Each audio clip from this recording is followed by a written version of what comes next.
Hi, good morning, everyone. This is the Cordant market update for Wednesday, April 8th. I hope you're all well. And as always, if you have any questions, we'd love to hear from you and address these in subsequent market updates. But let's get into it for this week. So first up, just review the agenda. Where are the markets so far year to date? What are some of the things we're paying attention to and what's happening there? And then some research that we've been doing. So let's jump in. In terms of the markets, we're just looking at the S&P 500 here for simplicity. We peaked all-time high February 19th, and March 20th hit our bottom, at least so far. So bear market drop of about 34%. Since then, we've bounced back some. This is through yesterday, bounced back almost 19% on just the S&P 500 index. Still down about 20% year to date, however. So that's where we are. Just a quick reminder, that drop of about 34% is right at average over all bear markets going back to 1950. So we've seen some more shallow, some deeper, obviously the financial crisis in 2007, but that 34% drop compares to right at average in terms of prior bear markets. And importantly, we are where we are at this point. Going forward, or typically after a bear market, returns tend to be pretty strong. So this is, again, a refresher of the 12 bear markets between 1929 and 2009. What did the markets do after? And if you look at the US stock market with data going back to 29, looking at the total market, after 1 year, returns were about 50% up from the bottom, 80% after 3 years, and 140+% after 5 years. So pretty strong returns historically following the bottom of a bear market. And I think what's important to remember is the importance of rebalancing through a period like this. So this is something that we have done through this, and this is some research that was put out by Savant Capital. And what they're looking at is basically two portfolios, one that's 60% stocks and 40% bonds, but not rebalanced, just started at the beginning of the period, which was summer of 2007. And no changes were made. So as the market dropped, your percentage of equities declined, and as the market rebounded, you made no changes. The other one was rebalanced like we do with a set of bands. So if you have too much stocks, you rebalance down. If you have too much bonds and too few stocks, you're going to rebalance up. And so what they did is compared those two things and looked at the difference in performance over time. And so the yellow line is that portfolio that was rebalanced. The blue line is the one that was not. And what you can see over this period from 2007 through the beginning of this year, that rebalanced portfolio actually outperformed. So two things I want to point out here is this is a $1 million portfolio, and there were periods where this did not work. So this is a $1 million portfolio. The cumulative benefit of this was about almost $120,000. So fairly substantial benefit of doing this, being disciplined on the rebalance, even though it's hard to do when the markets are falling.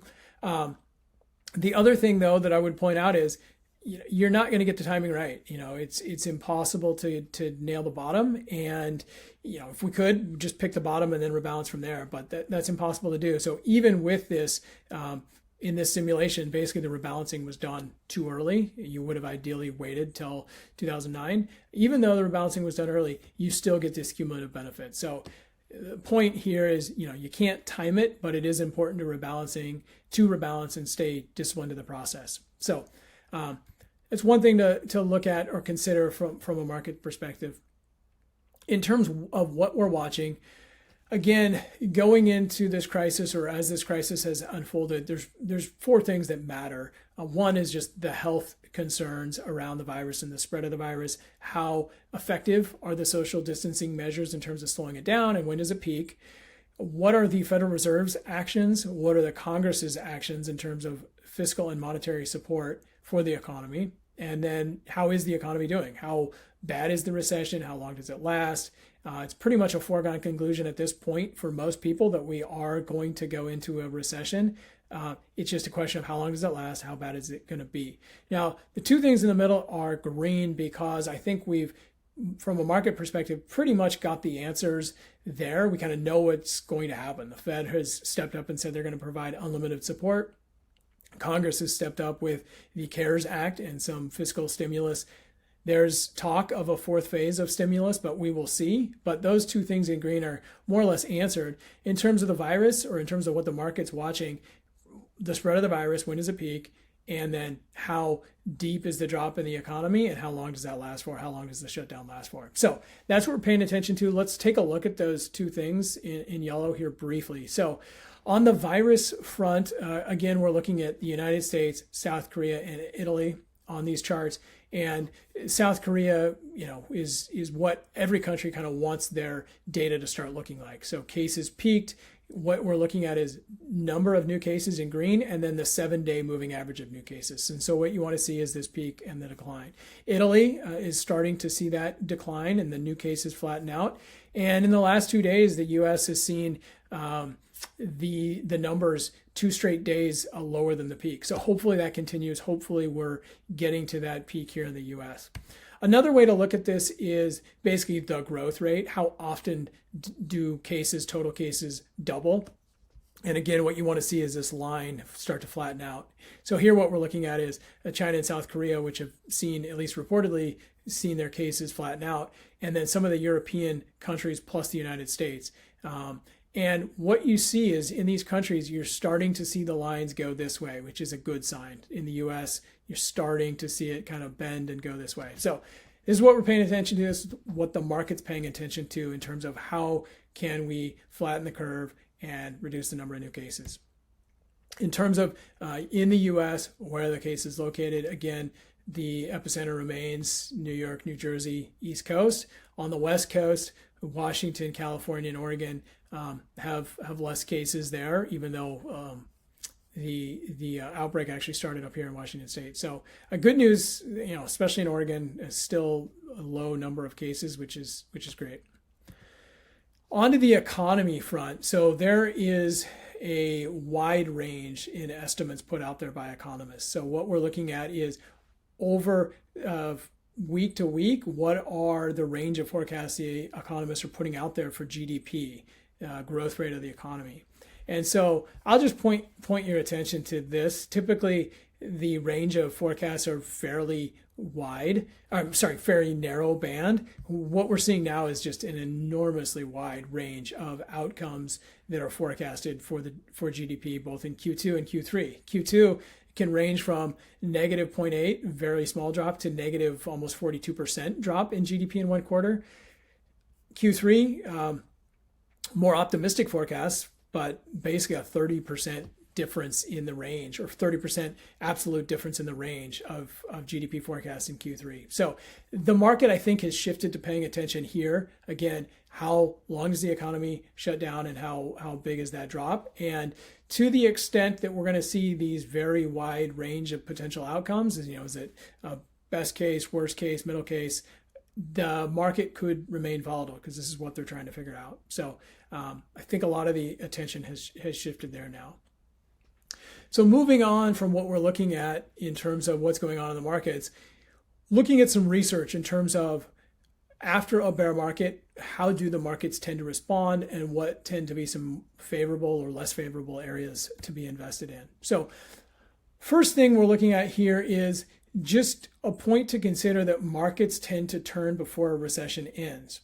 So what we're looking at here is the annualized return between the bottom of a bear market and the official end of the recession. So in 2009, the markets bottomed in March of 2009, and the economy wasn't officially out of a recession until June of 2009.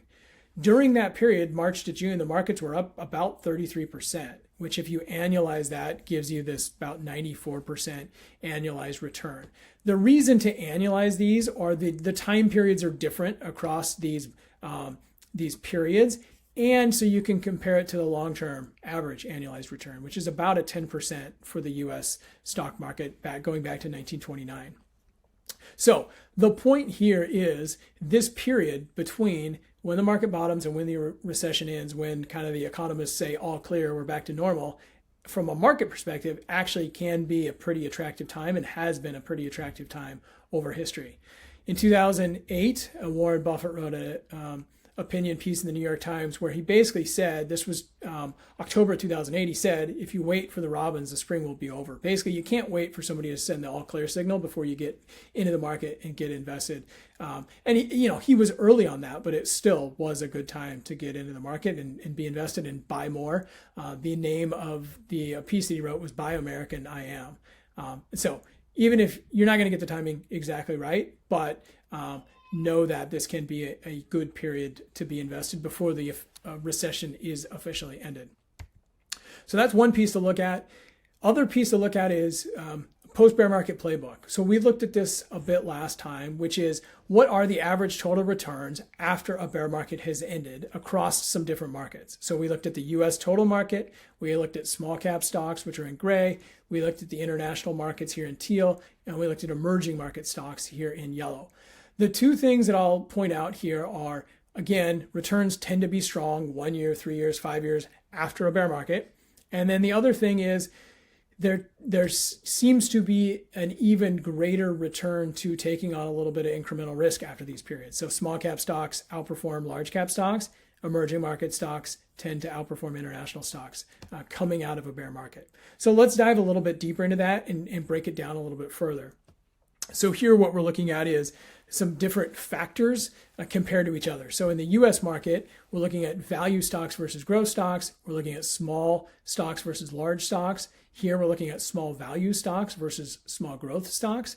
Here we're looking at international value versus international growth and emerging value versus emerging growth.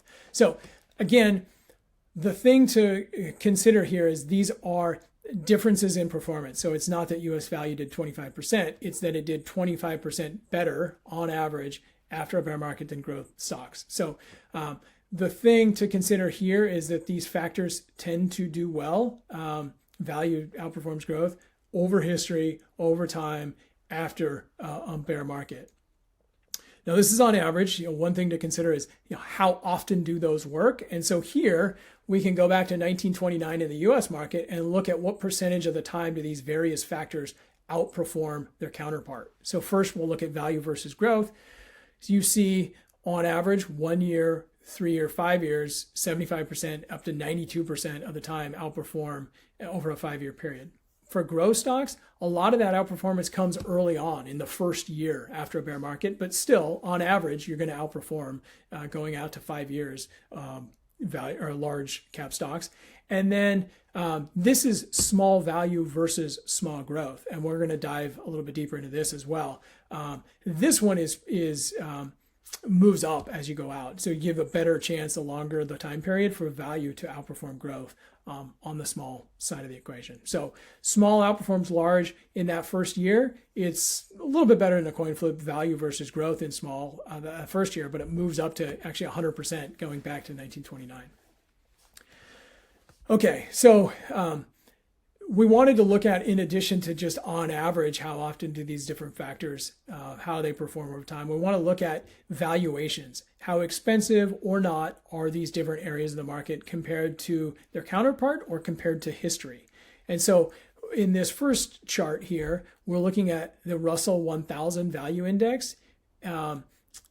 It's basically its valuation and then what that means going forward for returns. And so in the dark line here, you see the valuation. The red line would be the returns 10 years down the road from that valuation starting spot.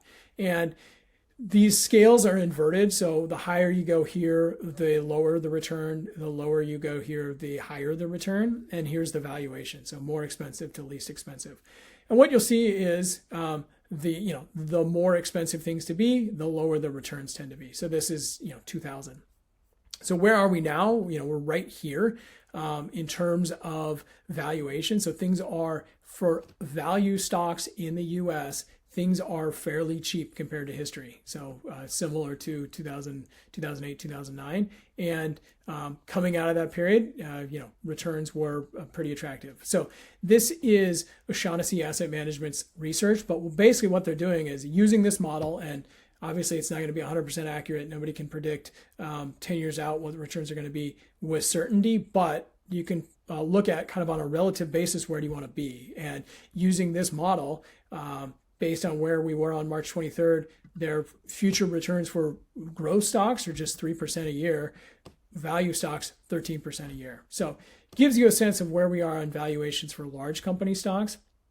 In terms of small company stocks, they're looking at this two ways. So small value stocks versus large growth stocks, where are we? What they're looking at here is the earnings yield spread. So how much you're paying for $1 of earnings of small cap value versus large cap growth. And in the green, you see the percent of time that you observed a spread in this range. And then in the blue is the annualized excess return to small cap value over large cap growth. And so what you see is there's always, on average, a premium for owning small cap value versus large cap growth.